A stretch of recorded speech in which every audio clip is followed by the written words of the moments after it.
ancien collaborateur de Georges Pernou dans Thalassa, Sylvain Augier est convaincu de connaître la réelle cause de la mort de l'animateur.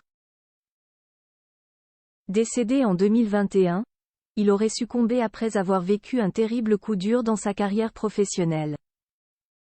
La suite après la publicité interviewée dans le magazine Entrevue dans une nouvelle formule totalement remaniée, qui vient d'être rachetée par Omar Harfouch, Sylvain Augier a fait d'étonnantes révélations concernant son ancien collaborateur à la télévision Georges Pernou. Selon lui, l'ancien animateur de Thalassa qui a officié entre 1980 et 2017 aurait été sa plus mauvaise rencontre. Il s'explique. Il m'a choisi sans me donner de conseils.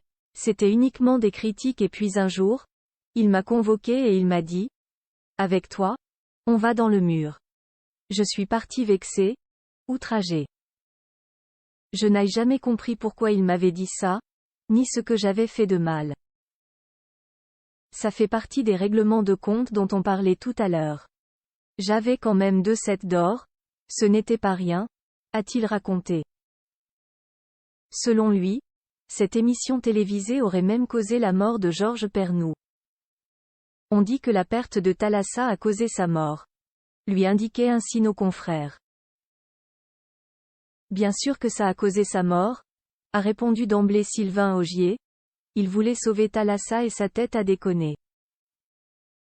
J'en suis totalement convaincu. Il est mort de la perte de l'émission Thalassa. Georges Pernou, victime de la maladie des Alzheimer, mort en 2021 dans un hôpital en région parisienne après 2 années de lutte contre la maladie des Alzheimer. Georges Pernou avait perdu la mémoire et ne se rappelait plus de ses proches ni de son émission fétiche. Éric Berg, l'ancien rédacteur en chef du magazine, s'était livré auprès du Parisien. Il ne se souvenait plus de moi ni de ses émissions.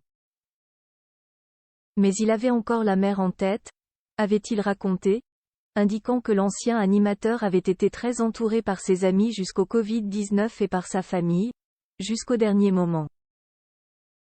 Pour rappel, le magazine Entrevue est de retour dans les kiosques ce vendredi 1er décembre 2023. Un changement radical, tant sur la forme que sur le fond, ainsi qu'une est montée en gamme.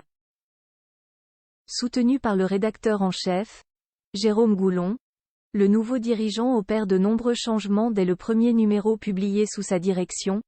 Nouvelle maquette, nouvelle rubrique. Le magazine créé en 1992 par Thierry Ardisson a fait peau neuve.